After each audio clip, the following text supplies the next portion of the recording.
설교자는 설교를 준비하면서 그 말씀을 항상 먼저 설교자인 자신에게 적용해 보고자 합니다. 이 말씀이 과연 나에게 뭐라고 말씀하시는지, 말씀을 통해서 내 삶이 하나님 앞에서 어떻게 변화되기를 원하시는지, 나는 어떻게 하면 하나님의 말씀을 따라갈 수 있는지, 항상 말씀을 대하는 설교자로서 말씀 앞에 고민하게 되는 것이죠. 마찬가지인 것입니다. 비단 오늘 이 말씀 앞에 우리는 우리만이 아니라 항상 말씀을 대할 때마다 말씀을 나에게 적용을 해봐야 돼요. 말씀을 가지고 자신의 삶에 적용해 봐야 되는 것이죠. 오늘 이 말씀은 나에게 뭐라고 말씀하시는지, 오늘도 이 말씀이 들려질 때 여러분 가운데 적용함으로 말씀이 살아있는 능력 있는 생명의 말씀이 될 수 있기를 주의 이름으로 간절히 축원합니다. 오늘 우리가 읽은 말씀은 빌라도에 대한 이야기가 등장하고 있습니다. 빌라도는 AD 26년에서 36년까지 이스라엘 유대 땅을 다스리는 실제로 존재했던 총독으로 존재했던 인물 중에 하나예요. 역사적인 인물이라는 것이에요. 지어낸 사람이 아니에요. 2000년의 그런데 역사 가운데 그는 예수를 죽인 자로 지금까지 사람들의 입에 오르내리곤 하고 있다는 것이에요. 어떻게 보면 인류 역사에서 빌라도만큼 비참한 삶이 있을까 생각할 정도로 말입니다. 그러면 어떻게 빌라도가 예수를 죽인 자로 장본인으로 지목되었을까요? 여러분 오늘 말씀에도 보이지만은 예수를 십자가에 못 박는 일에 연루된 사람이 빌라도만이 아니에요. 많은 사람들이 있었어요. 그런데 성경은 그럼에도 불구하고 십자가에 못 박히게 한 장본인은 누구다? 빌라도라고 주목하고 있다는 것이에요. 그가 왜 사형 집행을 언도하는 자리에 앉아 있었기 때문인 것이에요. 당시에 로마의 식민지였죠, 이스라엘이. 그러다 보니까 유대인들의 입장에서는 종교 지도자들이 예수를 아무리 잡아 죽이려고 해도 그의 생명을 죽일 만한 권한이 있어요, 없어요? 유대인들에게는, 종교 지도자들에게는 없어요, 여러분. 결국 이들은 그래서 어떻게 합니까? 예수를 정치범으로 몰아서 지금 빌라도 앞에 세운 거예요. 빌라도는 알다시피 예수가 신성모독죄라는 것, 그래서 자기 앞에 와 있다는 사실 별로 관심이 없어요. 예수가 뭐에 관심이 있느냐? 이 예수라는 인물이 로마의 반역자인지 황제를 위협하는지 아닌지, 위협하는 자인지 아닌지 그거에 관심이 있는 거예요. 그것만을 확인하고 싶은 거예요. 그런데 종교 지도자들은 뭐라는 거예요? 예수를 신성모독을 했다며 죽이고 싶어 했다는 것이에요. 한마디로 본심이 따로 있었던 것이에요. 예수의 존재가 그만큼 이들을 위협했기 때문인 것이에요.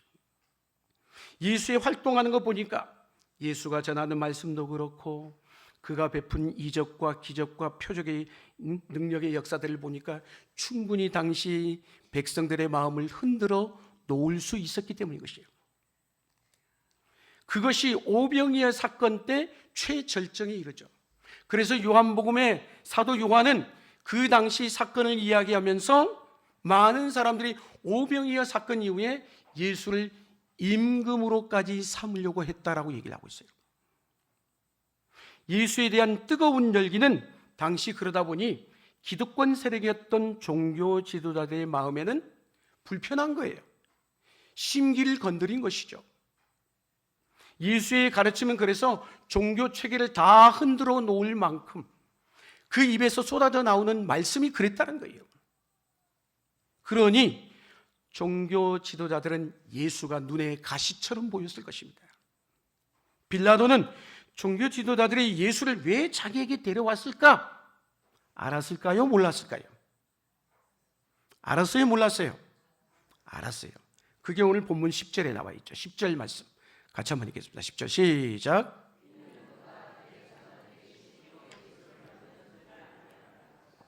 알았다는 거예요? 몰랐다는 거예요?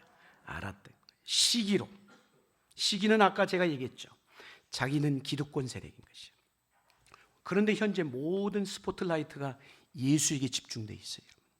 예수가 전하는 말씀을 보면은 당시의 종교 기득권자들은 다 거짓말쟁이들이에요. 빌라도는 그래서 예수에게 죄가 없음을 알았어요, 여러분. 그렇다면 어때요? 저 사람은 죄가 없으니까 재판을 하게 되면 어떤 재판을 해야 돼요?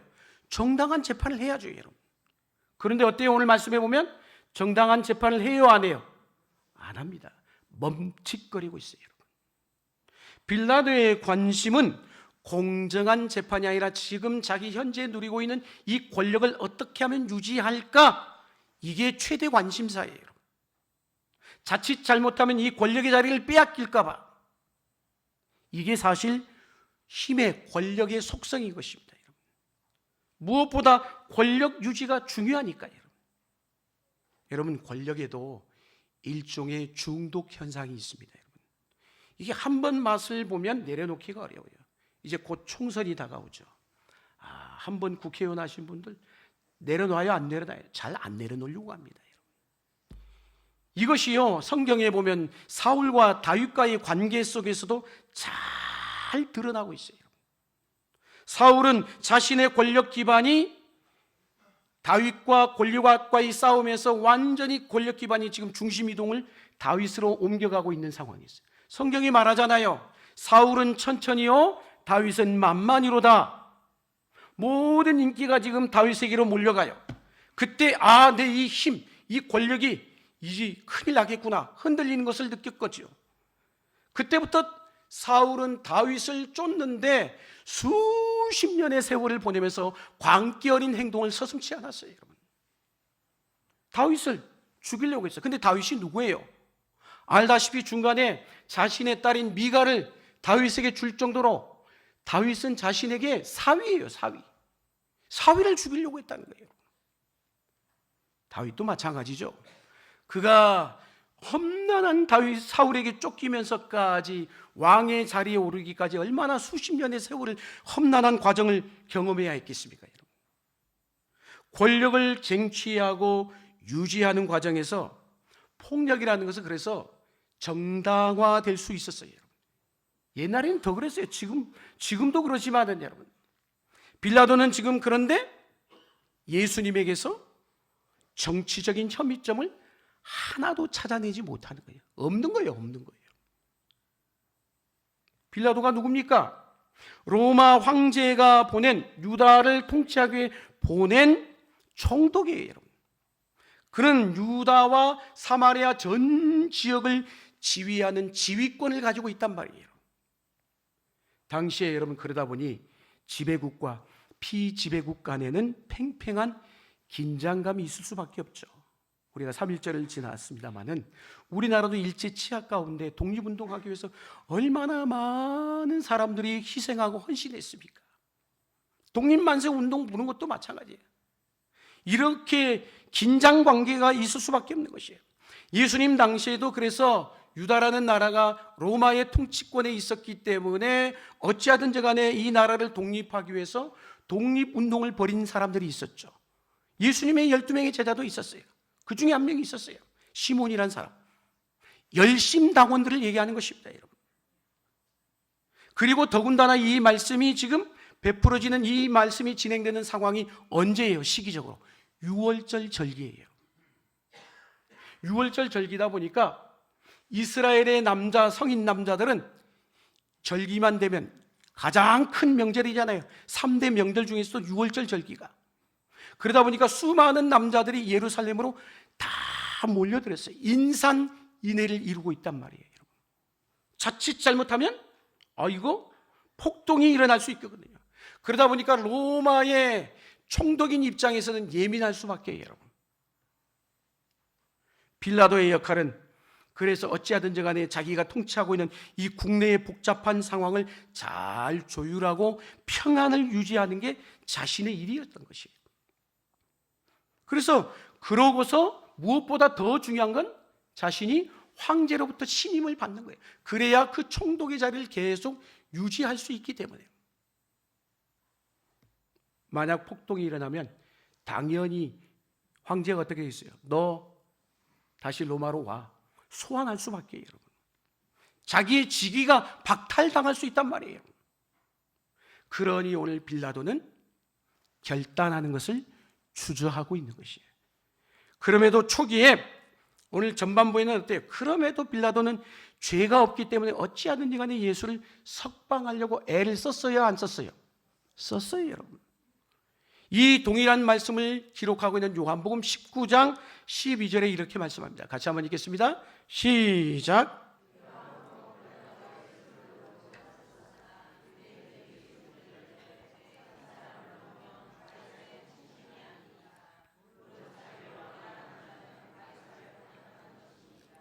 아멘. 어쨌든지 좀 석방하려고 애를 썼는데 문제가 생긴 거예요. 유대인들의 강력한 반대에 부딪힌 거예요, 여러분. 예수를 풀어주기만 하면 뭐라는 거예요, 이 말은? 황제에게 가서 직접 고발하겠다는 거예요, 여러분. 고소하겠다는 거예요, 여러분. 우리는 여기서 권력자의 일상을 살짝 들여다볼 수 있어요, 여러분. 무슨 얘기냐? 힘의 권력의 자리에 정점에 앉아 있지만 뭐라는 거예요? 여전히 불안에 떨고 있는 지도자의 모습인 것입니다, 여러분. 권력을 잡으면 마음대로 할 수 있을 것 같지만 그렇지가 않아요, 여러분. 겉은 굉장히 화려하지만 속은 끊임없이 흔들리고 있는 거예요. 이게 권력자인 것이에요. 권력자들이 왜 전쟁을 일으킵니까? 푸틴이 지금 우크라이나와의 전쟁을 일으킨 지 벌써 2년이 지났어요. 불안하기 때문인 것이에요. 그리고 권력은 쉽게 폭력성을 드러냅니다.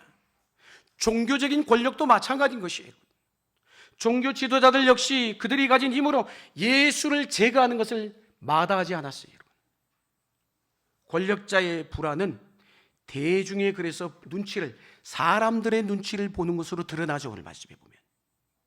여러분, 권력의 정점에 있지만 사람들이 어때요? 자꾸 여론의 신경전을 벌이는데 몰두하잖아요. 곤두세우잖아요, 신경을. 자신에게 불리해지면 통계들이나 언론을 임의적으로 조작하려고도 합니다. 예나 지금이나 이건 똑같아요, 여러분. 예수가 죽을 죄를 짓지 않았다는 것 빌라도가 누구보다도 잘 알고 있었어요. 분명했어요. 문제는 뭐예요? 그럼에도 불구하고 예수를 재판하는데 공의로운 재판을 할 용기가 없었던 거예요. 본문 12절 말씀 같이 한번 읽겠습니다. 12절 시작.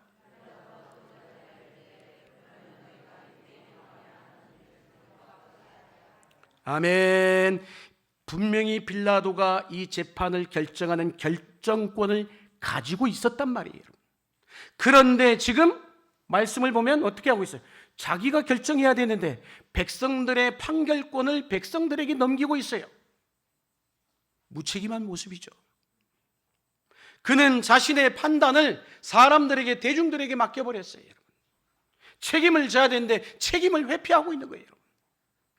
책임져야 할 자가 행동하지 않을 때 어떤 현상이 일어날까요? 오늘 본문이 나타나요. 백성들이 더 소리가 높아졌어요. 13절 말씀 같이 한번 읽겠습니다. 13절 시작. 십자가에 못 박게 하소서. 폭도로 변하고 있어요. 이어지는 14절에 또 어떤 일이 일어나고 있습니까? 14절 말씀 읽겠습니다. 시작.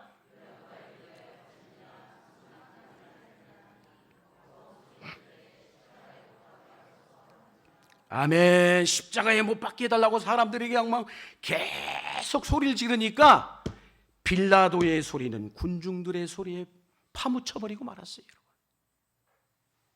군중들은 지금 이성을 잃고 있어요. 사랑하는 여러분, 다수의 폭력성을 늘 조심해야 합니다. 집단 하나에 들어가면 개인의 판단력이 흐려져요. 분별력을 잃어버려요. 다수가 늘 옳다는 등식을 가지고 있으면 안 됩니다. 역사 속에 언제나 다수가 진리를 선택한 게 아님을 우리는 역사를 통해 잘 봅니다, 여러분. 지금 이 군중들이 누굽니까? 예수님이 예루살렘 성에 입성하실 때 호산나 호산나 다윗의 자손으로 오시는 이여 외치고 노래하고 환영했던 자들이 바로 이들이에요, 여러분. 사랑하는 여러분, 군중들은 이렇게 쉽게 변합니다. 다수의 압력에 드디어 그래서 빌라도가 어떻게 돼요? 결정을 내리죠. 역사의 치명적인 실수를 범하고 말았던 거예요. 본문 15절이에요. 15절 말씀 같이 한번 읽겠습니다. 시작.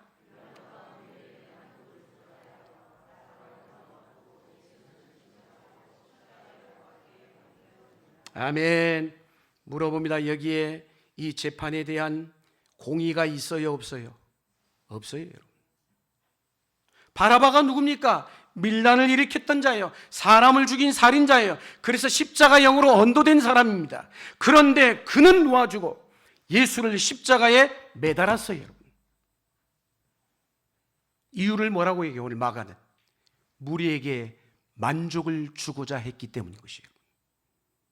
이것을 다르게 표현하면 빌라도 자신의 만족을 위해서, 자신의 권력과 안전을 확보하기 위해서 그런 거예요, 여러분. 한마디로 빌라도는 기회주의자였습니다.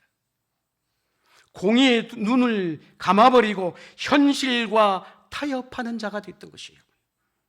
사랑하는 성도 여러분, 믿음의 성도는 항상 기준을 가지고 있어야 돼요. 신앙의 믿음의 기준. 기준이 없으면요, 상황에 따라서 이리 갔다 저리 갔다 옮겨 다닐 수밖에 없어요. 왜? 상황이라는 것은 지난 주일에도 얘기했지만은 늘 변하는 거예요. 변화무쌍한 세상이잖아요, 여러분. 그러니까 이런 상황이 되면 이렇게 가고 저런 상황이 되면 저렇게 가고 상황에 따라 그때마다 적당하게 반응하며 살아간다면 그 인생이 얼마나 피곤하겠어요, 여러분. 왜? 매번 눈치를 봐야 되게 돼. 이 사람 눈치 보고 저 사람 눈치 보고. 우리의 신앙생활에 매우 중요한 것 중에 하나가 그게 뭐예요? 기준인 것이에요. 기준이 없으면 분별력을 잃어버리는 거예요. 기준이 뭐예요? 하나님의 말씀인 거예요. 우리가 사도신경, 십계명, 주기도문을 자세히 살펴보면 그것들이 우리 삶의 기준을 정확하게 제시해주고 있잖아요. 집에 가서 다시 한번 봐요, 여러분. 기준이 없으니까 자꾸 사람 눈치 보니까 사람에 따라서 이리 갔다 저리 갔다 눈치 보고 살아야 되는 거예요. 빌라도는 지금 군중들의 요구에 휘둘리고 있어요. 왜? 기준이 없기 때문인 것이에요. 군중들의 요구는요 늘 바뀌어요, 여러분. 군중들은 여러분 필요만 채워주려고 하면 좋다는 거예요. 그러니까 예나 지금이야 오늘날도 인기주의, 편리주의로 흘러가는 게 허다하잖아요. 그러면은요 그런 지도자가 있는 공동체, 그런 지도자가 있는 교회, 그런 나라는 결국은 지도자와 나라가 백성이 함께 망하는 거예요. 우선은 백성들의 귀를 가려줄지 모르지만 결국은 백성들의 눈을 감기고 속이는 길로 가는 것이에요, 여러분. 백성들의 물론 필요를 살펴야 되지만 너무 눈치를 보는 것도 문제인 거예요, 여러분. 때로는 백성들의 욕을 먹는 한이 있어도 반드시 해야 할 일을 해내는 지도자가 있어야 되는 것이에요. 빌라도는 소리치는 군중들 앞에서 고민에 빠졌어요. 바라바냐 예수냐, 그거는 군중의 소리이기도 하지만 빌라도 내면에서 들리는 소리였어요. 우리의 내면에는 무슨 소리가 있어요? 양심의 소리가 있어요. 양심의 소리가 있어요, 없어요? 하나님만이 아셔요, 여러분. 하나님이 중심을 보시기 때문에 우리가 하나님 앞에 서보면 다 드러나게 돼 있어요, 여러분. 양심의 소리에 정당하게 반응하지 않으면 갈등은 계속 커지는 것이에요. 빌라도는 예수에게서 죄목을 찾을래야 찾을 수가 없었어요. 풀어주려니 군중들의 압박이 거세고 십자가에 내어주려니 자기 양심이 괴로운 거예요, 여러분.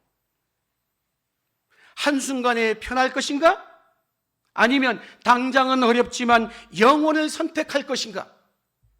이것은 우리의 일상의 삶에서도 늘 일어나는 선택의 문제인 것이에요. 타협에 대한 압박이 치열할 때 우리에게 필요한 게 뭘까요? 믿음의 용기인 것이에요. 그리스도를 선택하는 순간 밀려올 현실적인 어려움들이 눈앞에 어른거릴 때 당연히 오늘 빌라도처럼 주저하고 멈칫거릴 수밖에 없는 것이죠. 어려움이 올지라도 예수를 선택할 것인가? 현실적인 문제들 앞에서 내 양심을 무시하고 현실적인 이익을 선택할 것인가? 내가 안전한 길을 선택했다고 과연 그 길이 안전할까요? 우리는 늘 이처럼 예수와 현실 사이에서 갈등할 때가 있습니다. 그러나 이 타협을 거부하려면 무엇이 필요하다고요? 믿음의 용기가 필요한 것이에요. 할렐루야! 우리의 믿음 생활은 언제나 용기가 필요한 것이에요. 크고 작은 일들 속에서 예수가 아니면 세상이냐의 이 갈림길에 늘 서 있단 말이에요. 오늘의 빌라도를 오늘 우리 안에서 발견해내야 되는 것이에요. 찾아내야 됩니다. 내 안에는 그 빌라도의 모습이 없는지. 빌라도는 결국 마침내 예수를 군중들의 요구대로 넘겨줬어요. 이 동일한 말씀을 기록하고 있는 마태복음 27장 24절에 이렇게 말씀합니다. 같이 한번 읽겠습니다. 시작.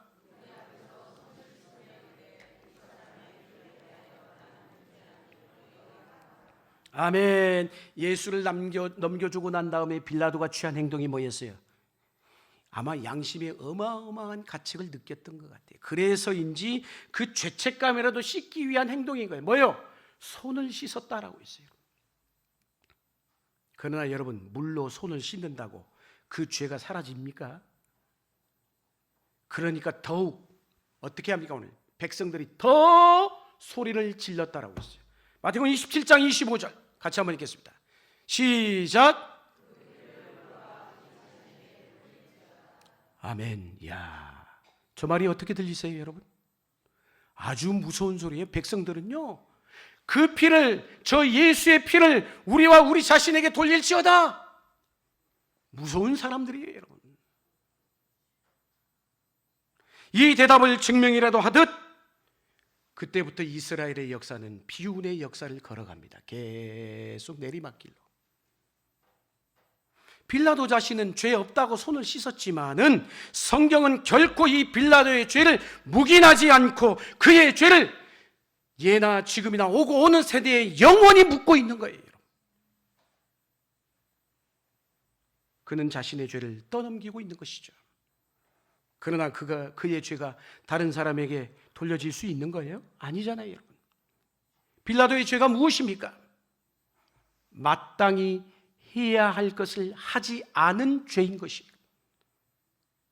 마땅히 성도로서 해야 될 일을 하지 않으면 죄라는 것이에요. 빌라도의 비겁한 인간성이 드러나고 있는 거예요, 여러분. 한마디로 그는 자기에게 주어진 권한과 그 책임을 거부한 사람인 것이에요. 정의를 말했는지 모르지만 정의를 지킬 능력이 없었던 지도자인 것이에요. 빌라도는 구원자로 오신 예수를 죽인 시대의 악인이 되고 말았던 것이죠. 사랑하는 성도 여러분, 오늘 이 빌라도의 모습을 통해서 우리 자신의 모습을 봐야 합니다. 우리는 왜 우리 역시도 예수를 십자가에 못 박을 가능성이 언제든지 있다라는 것이에요. 현실의 문제에 눈에 빠져 있으면요, 진리의 눈이 가려질 수가 있어요, 여러분. 우리의 관심이 너무 현실적으로만 기울어져 있지 않는지, 내가 정말 마땅히 성도로서 해야 될 일을 정말 하고 있는지, 내가 살려고 예수를 죽이는 일은 서슴지 않고 하고 있지는 않는지, 자신이 살려고 나만 살면 돼.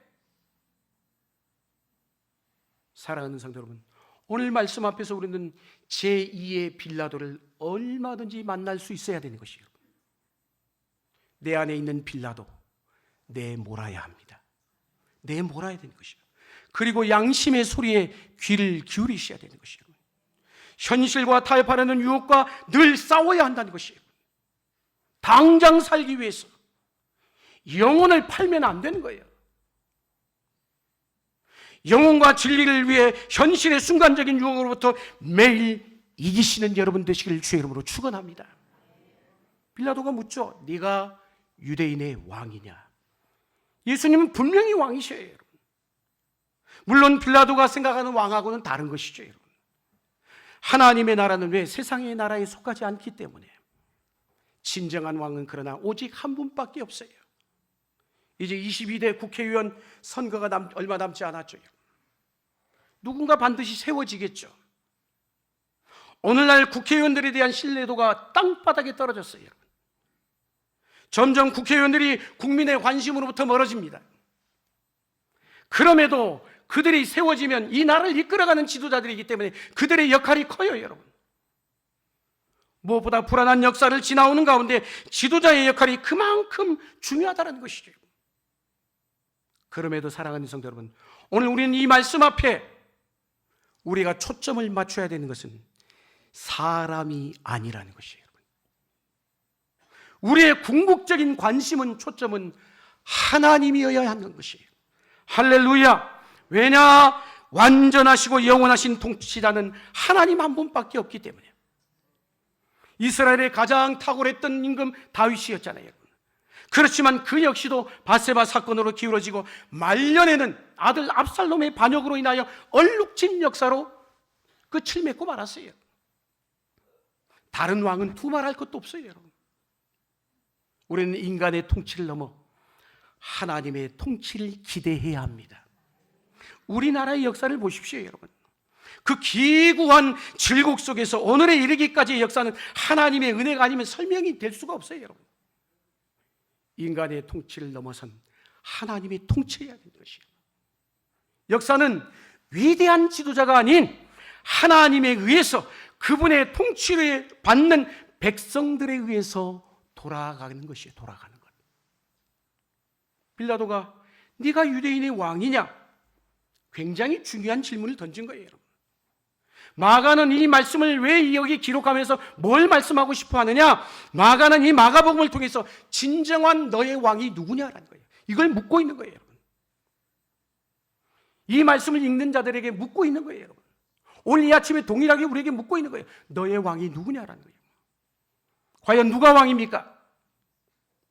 빌라도는 이 질문을 통해 예수님만이 유대인의 진정한 왕임을 선포하고 있는 것이에요. 할렐루야! 유대인의 왕만이 아니라 만왕의 왕이 우리 주님이십니다. 주님은 모든 열방을 다스리는 권세를 가지고 계십니다. 이스라엘의 역사를 보면 왕을 세워달라고 얼마나 와서 아우성쳤습니까? 사무엘에게. 그러나 그들에게는 왕이 있었잖아요. 왕이 누구예요? 하나님이에요. 그런데 그들은 왕을 원해요. 그 말은 뭐예요? 하나님은 지금 하나님의 통치를 거부하고 인간의 통치를 받겠다는 얘기밖에 더해요? 하나님에 대한 거대한 반역인 것이죠. 그럼에도 그들에게 하나님은 왕을 허락하셨어요. 하지만 그 왕들을 통해 이루어졌던 남북 왕조의 역사는 두동강이 나고 역사는 어둠의 질곡으로 끝을 맺고 말았어요. 이스라엘의 진정한 왕은 하나님이십니다. 이것은 한나의 노래를 통해서 우리에게 분명하게 말씀하고 있어요. 사무엘상 2장 6절 7절 말씀 같이 한번 읽겠습니다. 시작.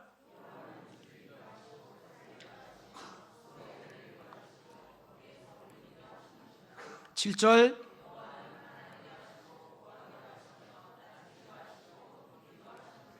아멘. 권력이라는 게, 이 세상 권력이라는 게 사람의 인간에 의해서 돌아가는 것 같지만 아니에요, 여러분. 분명히 아셔야 돼요. 여러분. 권력의 실세는 누구예요? 하나님이십니다. 권력자들이 아무리 백성들의 민심을 조작하려고 해도 마음대로 안 돼요, 여러분. 민심도 누가 주고 계셔요? 하나님이 주고 계신 줄로 믿습니다. 권력을 재분배하시는 분도 하나님이셔요, 여러분. 세상을 보면 어때요? 세상은 엎치락 뒤치락, 정치권도 그렇잖아요. 그렇게 삽니다, 여러분. 그러나 그 모든 것을 쥐고 계시는 분은 하나님이신 줄로 믿습니다. 다윗이 왕이 되는 과정을 보십시오. 그는 이미 어린 시절부터 사무엘 선지자로 왕의 기름 부음을 받았어요, 여러분. 그 말은 뭐예요? 이미 하나님의 주사위는 던져졌다는 거예요. 사울에게서 다윗으로 옮겨졌다는 얘기인 것이에요, 여러분. 다윗은 죽을 고비를 숱하게 넘겼어요. 그가 도망칠 때의 모습을 보면 나는 왕이 될 거야? 천만에요. 그런 생각도 상상도 안 했을 거예요, 여러분. 할 수도 없었어요, 여러분. 다양한 사울의 공격과 사건들로 역풍들이 있었지만 계속 바람이 불어닥치잖아요. 그게 뭐예요? 그게 바로 하나님의 섭리인 것이에요. 사울이 죽일 수 있을 것 같았지만 못 죽였어요, 여러분. 그게 하나님의 섭리인 것이에요, 여러분. 인간의 의지적 행동이나 인간의 숱한 선택에도 불구하고 더 강력하게 움직이시는 하나님의 주권적인 연출이 지금 이 지상에, 이 땅의 역사 가운데도 일어나고 있다는 것이에요. 이 빌라도의 질문에 예수가 어떻게 반응합니까? 본문 5절 말씀, 5절 한번 읽겠습니다. 시작.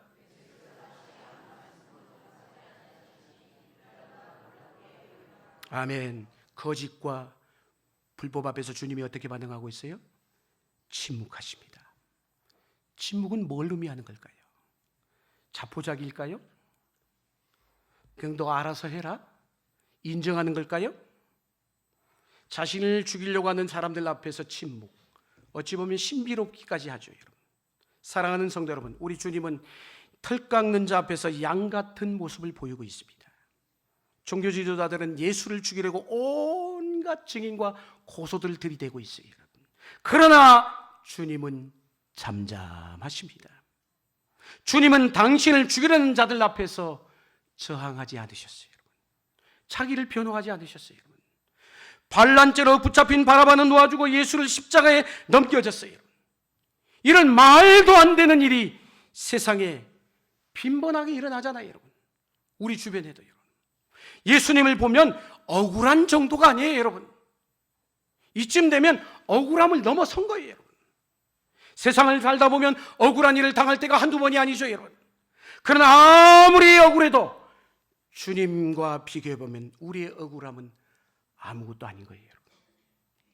예수님은 왕 중에 왕이시고 불의가 전혀 없으신 분이십니다. 그런데 순한 양처럼 다 받아내고 계세요. 불의한 자들에 대해 당신 자신을 맡기고 계십니다. 자신의 정당성을 결코 변호하지 않고 있는 것이에요. 한가하거나 투쟁의 모습은 전혀 찾아볼 수가 없어요, 여러분. 세상의 모습과 얼마나 다릅니까? 세상은 어때요? 시비가 붙으면 끝이 없어요, 여러분.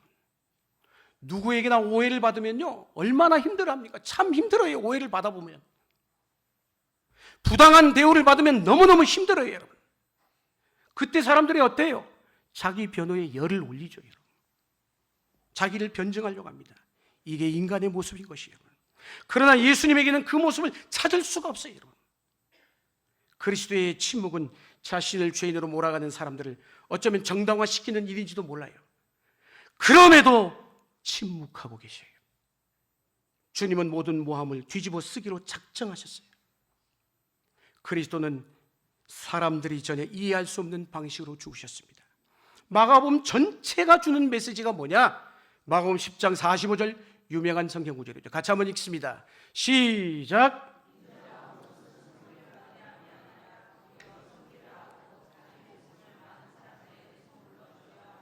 아멘. 마가복음의 핵심 구절이에요.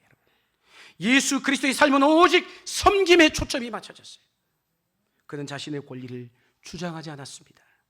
하나님은 당신의 아들에게 진노를 퍼부어 대셨어요. 그 앞에서 예수는 침묵하십니다. 예수님의 침묵은 억울함의 또 다른 항변이 아니에요, 여러분. 어쩌면 그 침묵은 무기력하기 짝이 없어 보여요, 여러분. 침묵하는 것 쉽지 않습니다. 아무나 할 수 있는 게 아니에요. 이건 거대한 영성의 힘이 뒷받침해 주지 않으면 할 수 없는 거예요. 침묵은 할 말이 없기 때문에 가만히 있는 게 아니란 말이에요. 침묵은 언어의 또 다른 방식인 것이에요. 십자가를 바라보며 우리는 이 침묵의 영성을 배워야 합니다. 예수님은 침묵을 통하여 당신의 십자가를 가장 선명하게 우리에게 보여주고 있어요, 여러분. 그래서 십자가를 바라보면 그 안에 침묵하는 예수님의 발견하는 메시지가 있어야 되는 거예요. 말이 아니라 침묵을 통하여서 더 많은 것을 들을 수 있습니다. 여러분, 말을 많이 해야 권위가 생기는 게 아니에요. 말을 많이 함으로 나의 존재를 알리고 싶은 그 유혹과 싸워야 합니다. 교회 안에서도 말을 적게 하고 순종하는 사람에게 권위가 주어지게끔 돼 있어요. 그리스도의 침묵은 하나님의 뜻에 다 맡기는 거예요. 하나님은 아시기 때문에. 하나님 아버지께 온전히 순종하는 그리스도의 모습이 침묵으로 나타난 것이에요. 중요한 것은 나의 정당성이 아니에요. 중요한 것은 나의 무죄함이 증명되는 것도 아니에요, 여러분. 나의 억울함이 밝혀지는 게 중요한 게 아니에요, 여러분. 가장 중요한 게 뭐예요? 침묵을 통해서 하나님의 뜻이 이루어지는 것이에요. 어떤 때는 나의 정당성을 입증하다가도 다른 사람을 죽일 수 있어요, 여러분. 나는 사는데 다른 사람은 죽는 거예요. 그런데 침묵을 통해 하나님의 공동체가 평화를 누리고 다른 사람에게 유익이 되고 구원의 역사, 사람을 살리는 역사가 일어날 수 있다는 것이에요. 그게 바로 십자가인 것입니다. 오늘 우리는 침묵하시는 그리스도를 통해 이 승리의 비결을 배우셔야 돼요. 우리의 의지적인 노력보다 더 크게 역사하시는 하나님의 통치를 믿으십시오. 침묵의 영상으로 여러분의 신앙이 이 사순절 기간 동안 더 깊어져 갈 수 있기를 축복합니다. 그래서 하나님의 뜻을 깊이 알아가는 성숙한 주의 자녀들 되시기를 주의 이름으로 간절히 축원합니다.